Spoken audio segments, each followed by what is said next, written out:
Memory, a persistent way of learning repeatedly by storage and retrieval of information. It is one of the primal intrigue that made mankind survive.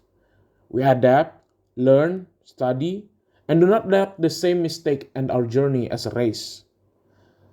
Flashbulb memory, on the other hand, is much more emotional, remembering a dramatic, impactful event that lasted not only in our head but our metaphorical hearts. Things like a high school event, someone, or even your marriage. Even something simple like going on a road trip.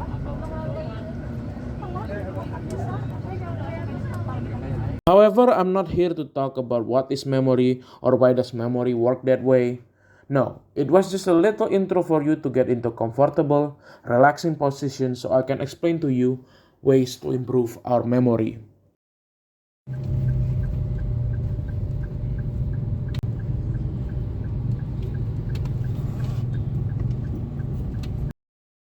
So, according to this article by Bennett L. Schwartz, Nate Kornell, Lisa K. Sun, and Bridgid Finn, there are four ways to improve our memory.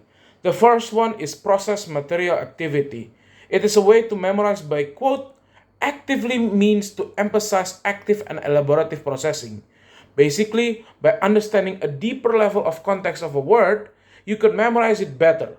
A study by Hyde and Jenkins showed that a group that has a meaningful reasoning process, rating a word by its pleasantness and other things that could make them understand the word better, outperform the one that does not have a meaningful judgment, such as merely counting the number of the word. I'm going to explain to you about process material actively with a little bit more practice. So in my hand right now, I have a word, Vygotsky. Now, Vygotsky is a very famous Russian psychologist, and in the context of the process material actively experiment, it goes something along like this. So the first group, which has a deeper, meaningful reasoning and context about the word, will probably think like, oh, maybe Vygotsky is a town near St. Petersburg or a lake in Russia, which are all incorrect, but at least they try to think about the word or try to find the meaning of the word. However, the second group, such as stated in the article, will probably just count the numbers of this word. Like Vygotsky has 8 numbers and done. They won't continue. And as the article say, in the end, the first group memorized the word better than the second group. The second one is practice retrieval.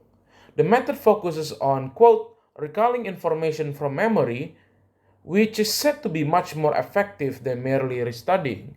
In an experiment conducted by Rodiger and Karpik in 2006, participant was asked to read a short passage concerning scientific information. However, the first group was given the chance to read 4 times, while the other group can only read 1 time but was given the chance to practice recalling or retrieve it 3 times. So here's me trying to do the 4 times reading a passage method, which resulted in. So basically, there are 4 ways to memorize. That is one, practice retrieval, and then process material actively, use distributed memory, and meta memory. And if then let's see if I was correct. Oh, it's supposed to use distributed practices. Here's me trying to do the second method.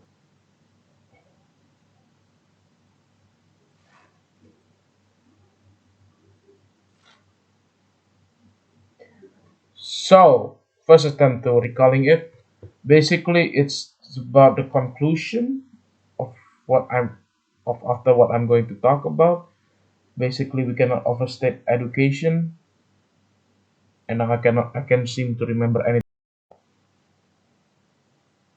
Second attempt, still nothing. Third attempt.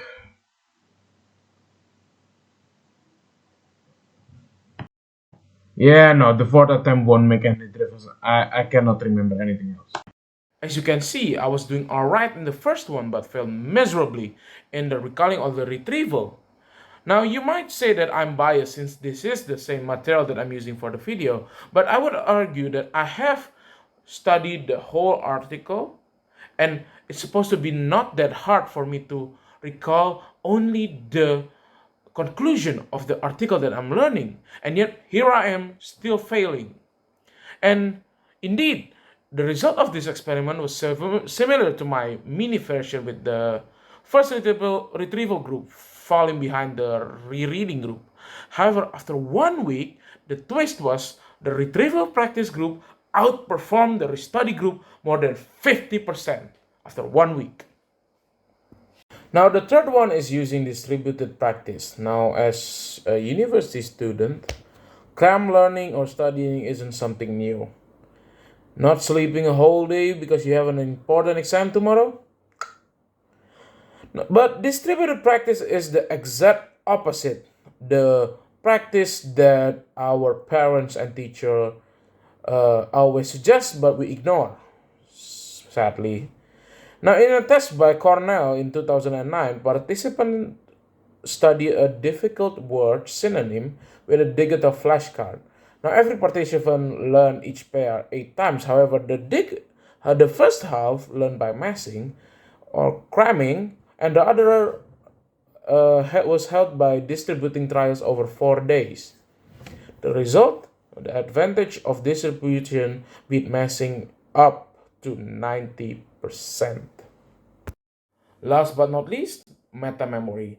Now, this is an interesting subject because this relies on the power of suggestion. You see, these methods mainly process material actively and using distributed practice. A lot, if not the majority of the participants, felt like the oppositions of said method is much more better.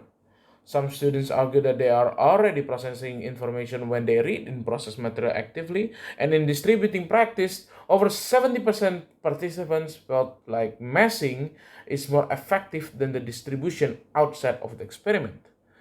This brings up to GOL, or judgment of learning. However, GOL is very subjective, as thinking one can do it doesn't necessarily mean they can actually do it. I quote the article: unfortunately, overconfidence is exacerbated by a human tendency to overlook a fundamental aspect of memory: forgetting. Now, I take the example of an experiment done by Collier, Bjork, Sheffer, and Barr at 2004, where there's a group of people ask how they would do on a test in 5 minutes, and another how would they do over the course of 1 week. The groups almost made identical prediction, that is, participant acted or think they would not forget anything at all over the course of a week. In reality, they would forget a great deal. So their initial judgment are overtly confidence. Now that's all for me. Thank you for watching and have a good day.